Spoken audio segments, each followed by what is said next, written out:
Imagine a world where you could run a lead generation campaign for your business, even in a saturated market, and reaching out to people who are already in the market for your services, which is going to dramatically increase the amount of meetings and qualified sales calls that you can get. I'm going to be walking you through exactly how you can go and do this to help you increase the amount of meetings that you're getting on a weekly basis. And it's super simple. I've done this and I've booked thousands of meetings for myself and my clients using the exact same strategy. So with that being said, let's get into it. So you're in a market where your solution or your product is saturated. So there's a lot of people actually offering the same solution and the same offer as you.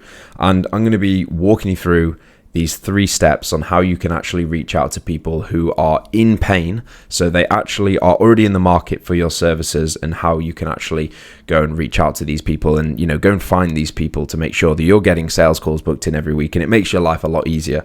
So the ultimate goal is to find people who are already in pain, and these people are urgent buyers.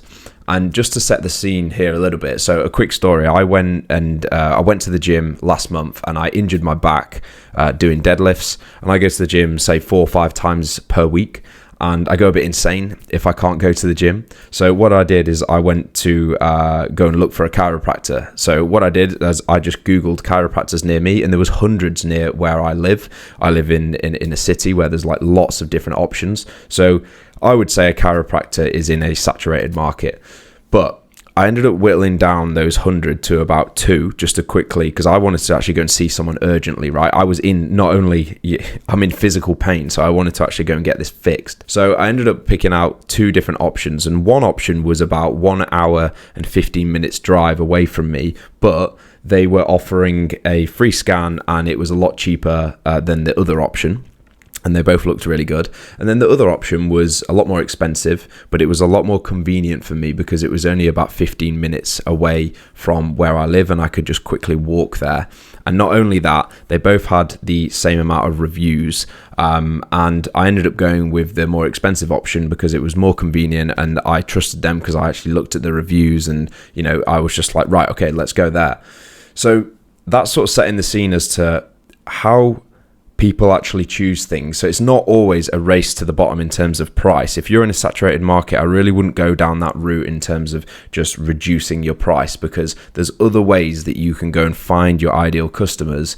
And the way that you go and do that is go and target people who are actually in pain. So these people are urgent buyers.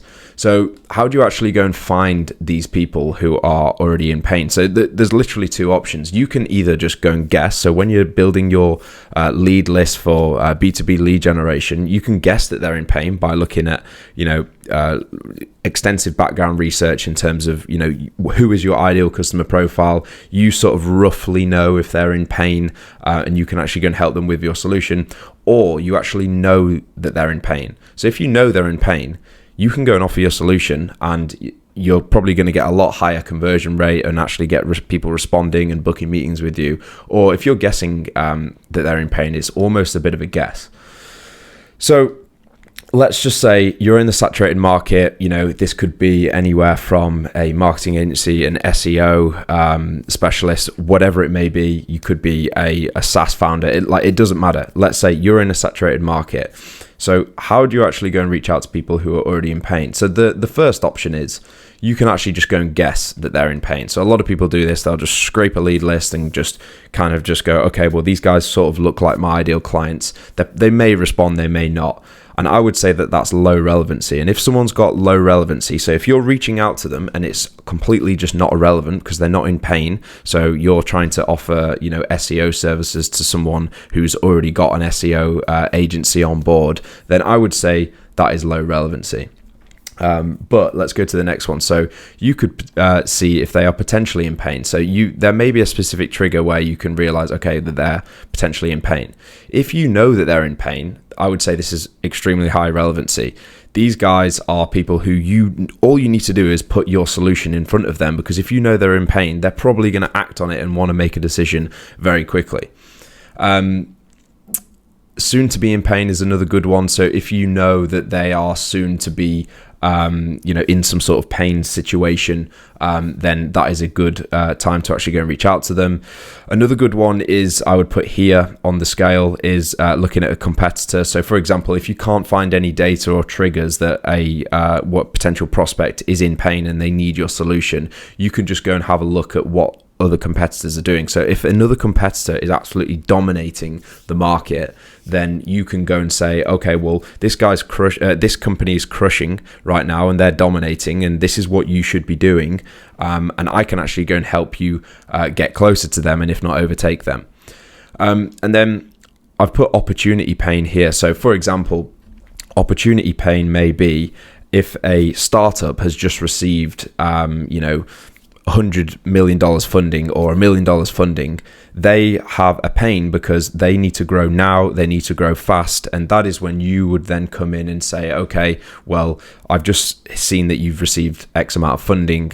Presumably you've got for example, if you're a marketing agency, presumably you've got a marketing budget and you're looking to scale right now. I can help you with X, Y, and Z. So I would say this is pretty high relevancy. So that just sort of sets the scene, and that's what we want to do in step one, is actually target people who are in pain. So I'm going to go through some practical examples here.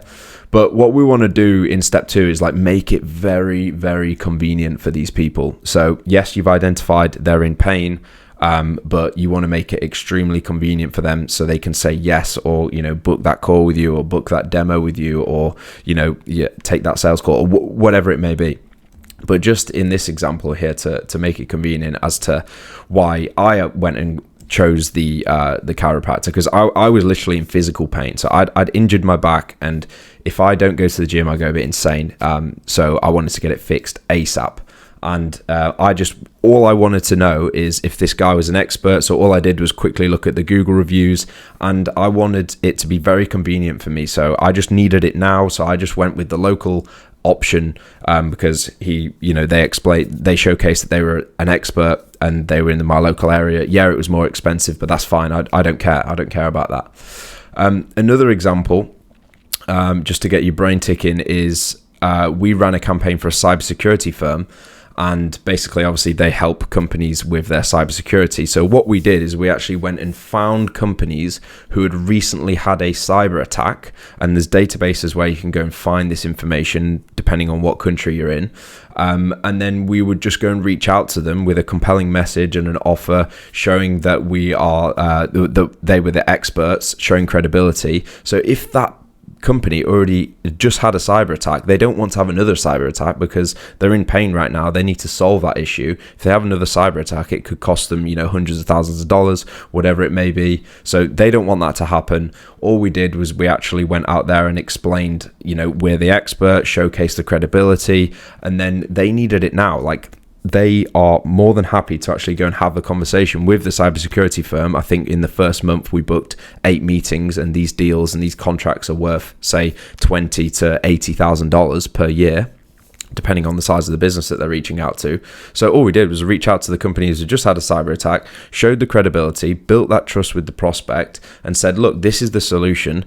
We know you need it now. Do you want to have a conversation? Because we can help to make sure that you're not going to get a cyber attack in the future.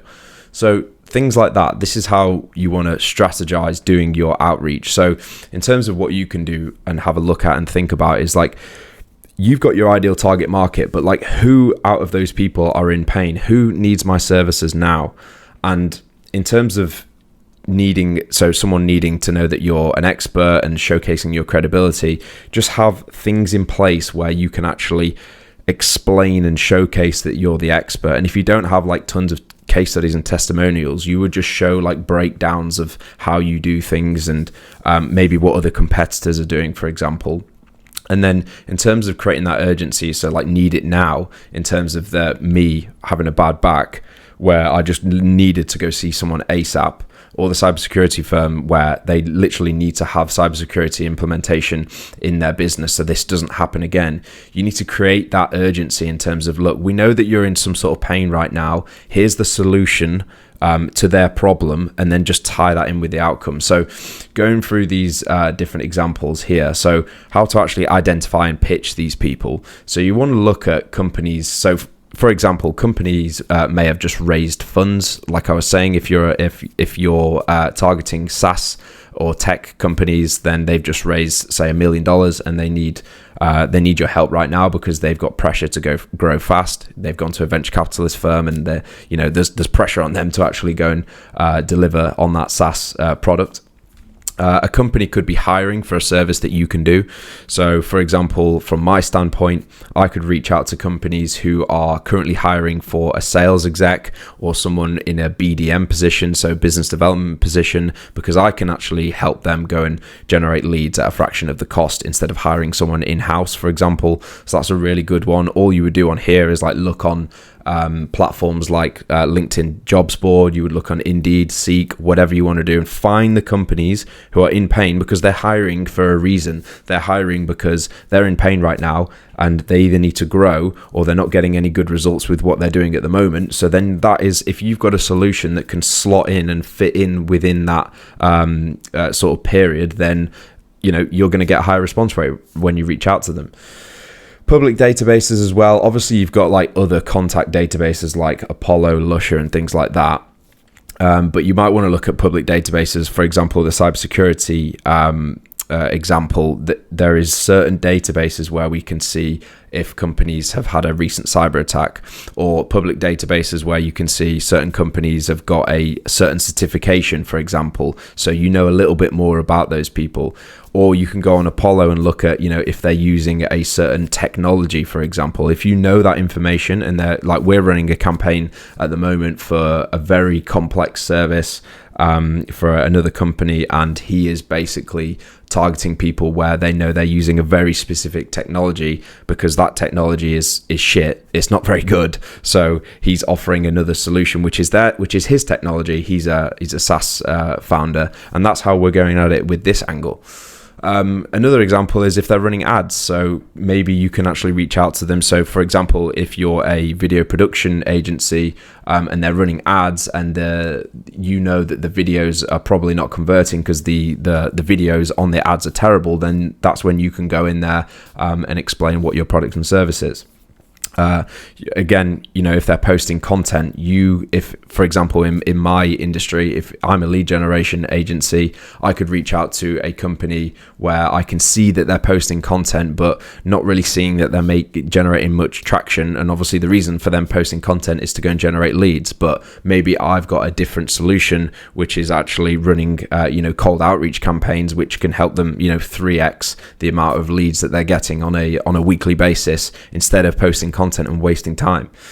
And then the last example is if you're really struggling to actually identify people who are in pain, as long as you've got a incredibly deep understanding about your ICP, so your ideal customer profile, and I know everyone sort of bangs on about this, but it is important. So if you've got a crystal clear understanding of your ICP, and you're able to sort of segment those people up into what keeps them up at night, etc., then you can reach out to them and say, hey, I know that you're struggling with X, Y, and Z, and then offer your solution. But then with this kind of thing here, you're sort of going back over to the sort of low relevancy, because you're sort of randomly reaching out to them, or you think that they're potentially in pain.